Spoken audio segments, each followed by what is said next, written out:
right. Good afternoon. Thank you very much. I would like to start by thanking Sky again, for organizing this this wonderful event. What's going on? There was a slide before about the organizing committee, and I have to share a secret from behind the scene. As a member of the organizing committee, my role in it was to answer my email from time to time and say, "Wow, Sky, this is a great idea. Let's do it." So it's Sky, and I wanted to thank him.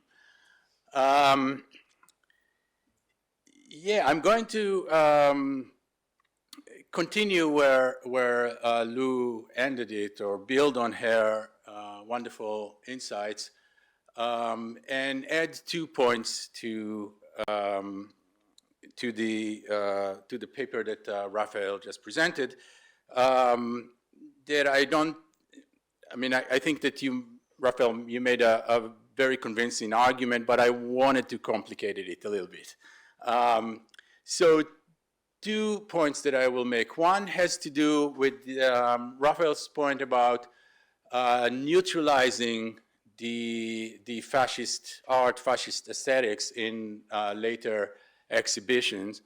And the other one has to do with the questions that you phrased. How do we curate a show that raises difficult questions rather than neutralizing, depoliticizing the content? So the first point that I will make has to do with the neutralization of it, and to ask if in what extent it was neutralized, or maybe fascism was not there at all. And or maybe I'll phrase it like, what is fascist in fascist aesthetics? And I will take the case, in order to ask this question, I will take the case that, as Lou made a point, it's easier, the German case, right? It's less ambivalent the way we remember it, and look at the case of Nazi aesthetics to ask this question. And I will focus on the film by Walter Fremde, Hände am Werk, from 1935. Fremde was Hitler's private photographer, the second one. You all know Hoffman, but he's the second one. And also the cinematographer of Leni Riefenstahl, who was mentioned here before. In 1935, he made this Hände am Werk, which has everything you want to have from aesthetic point of view, fascist aesthetic point of view. You have the naked male body, very masculine during work. You have the diagonal perspective to emphasize potency and surveillance as well.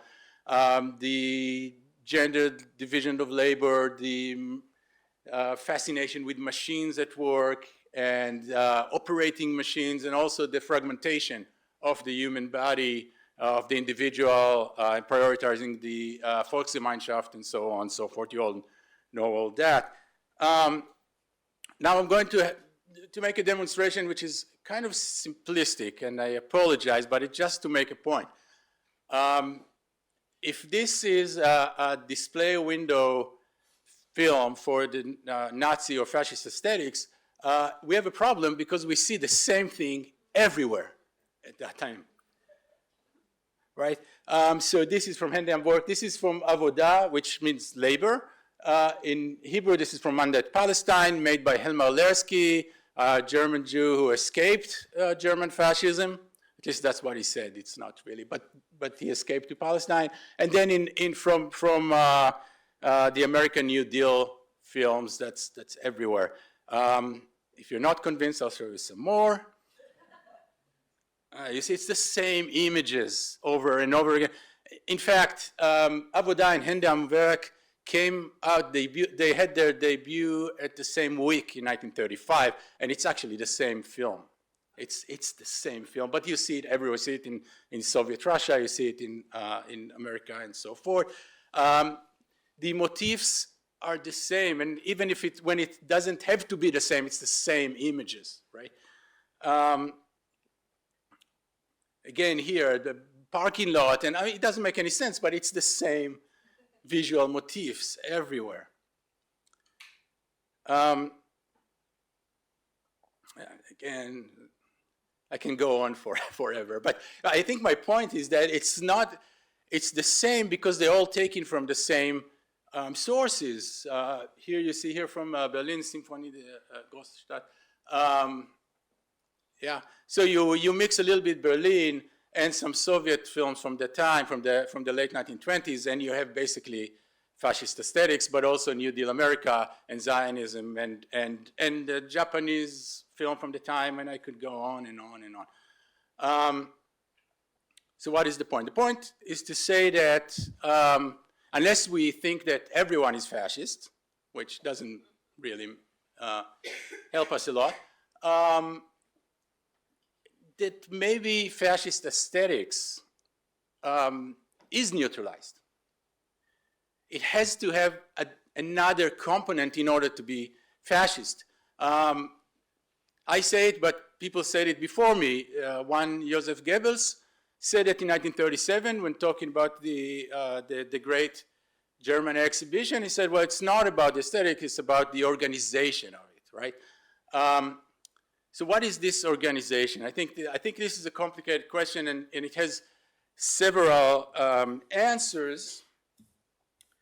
However, one of the answers would have to be with the place of pathos in it. And pathos here I'm borrowing from Abi Warburg. When he talks about pathos, he talks about the combination of the mundane, of going to work, leisure time, family life, having a party rally, with the fundamentals of one's identity, with a sense of existential crisis, right? So this combination created pathos. And a lot of what is fascist in what you see is the way pathos is built, constructed into these images. I mean, you have pathos everywhere, but it's the specific way pathos is. Which brings me to the second question. So what can we do with it? How can we discuss it as scholars and as curators? And one way to do it is to expose how pathos works, or how it used to work in Nazi Germany. Again, I'm not original here. Jews in Nazi Germany were invested in this project. This is what they were doing again and again when we look at their photography.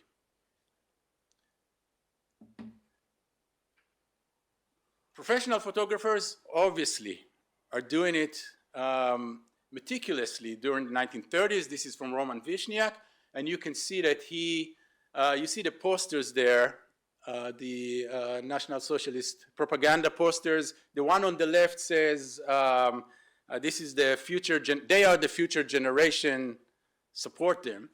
And then he put his daughter, his Jewish daughter, Mara Vishniak,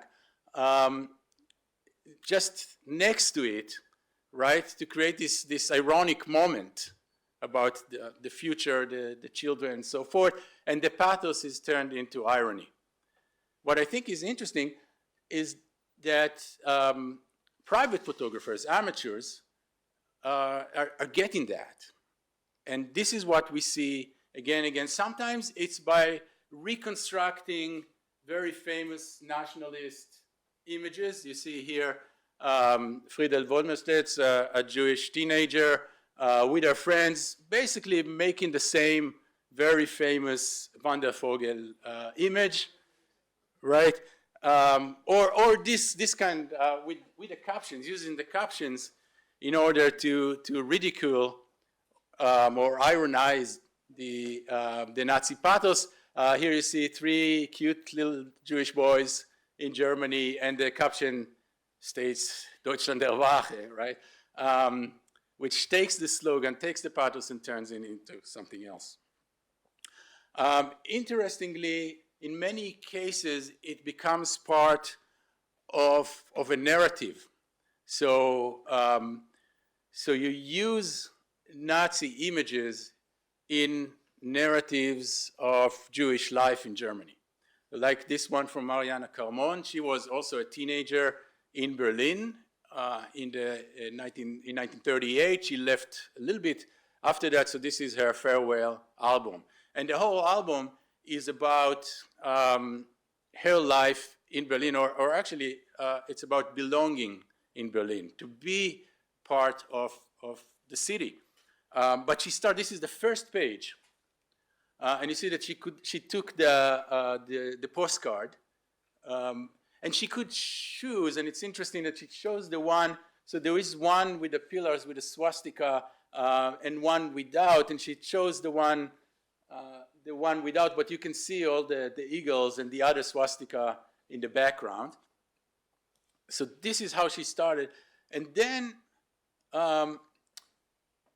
it's all about the city, this mundane places in the city, getting to her neighborhood and to her home, and then you see the what is it? The dining room. You see the telephone, very important, and even the bathroom.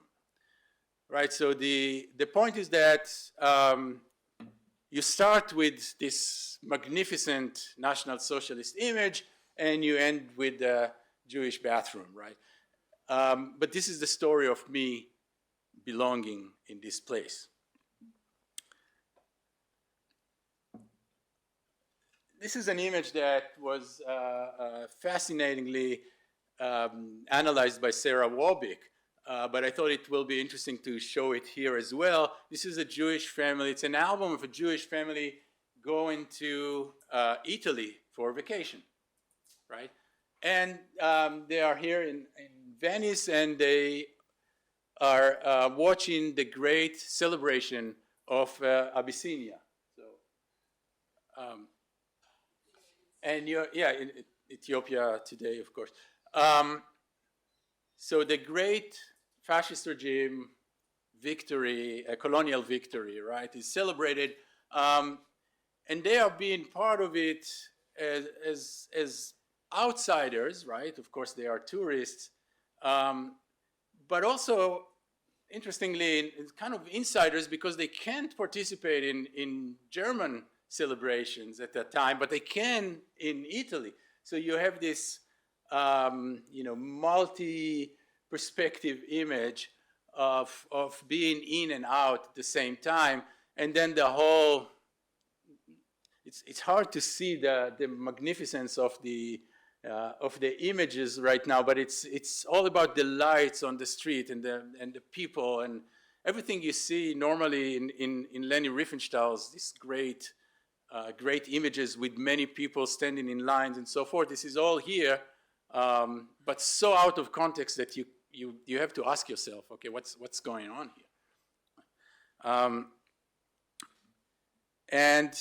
And this is true also when we talk about the Nazification of the German landscape. Like in this is again from an album from a Jewish teenager at the time, and she's going for vacation in Fürstenberg, and you have this billboard with that says Jews are not welcome here, right? So this is part of her album, part of her story, and she captions this the first greeting of the place. But in the other page is the second greeting, and which is a little puppy that came to greet her, right? So it's part of her story. And why do I tell you all that? Because this is exactly the approach that was taken by Robert Müller-Stahl in his new exhibition in Berlin-Schöneberg, the museum. So the museum actually does, I think, what you wanted it to do, Raffaele. So to show how Jews take photographs of their environment in a way that actually show Nazi aesthetics, or quote-unquote Nazi aesthetics, but gives you the distance, the critical distance to say, hey, what's going on here, right? So there are a few photos, a few images from that. So I think there is a way to show the aesthetic and also what we want is that the patrons will go in and ask questions, right? And they see the neutralized images and say, wait, but how could this work, right? And I think this is the approach. I'll give you one more example of this. Again, this Nazified dock in Halbeck in the north. And then basically, again, this is a part in the exhibition. It is next to all these images from the same album of this great vista of the place, right? And then you see the last one is this Jewish man, Bubi Chotzen, Bubi Chotzen, and this is his vacation, right? So it's a story about his vacation, and the Nazified place is just something that he sees, and it doesn't bother him, and it leaves us in the context of the exhibition to ask, well, how can it not bother him? What's going on there? So I think this is a good approach. Yeah, I think I'll end here with this image that we saw before, and you can see again everything I was talking about. So thank you very much.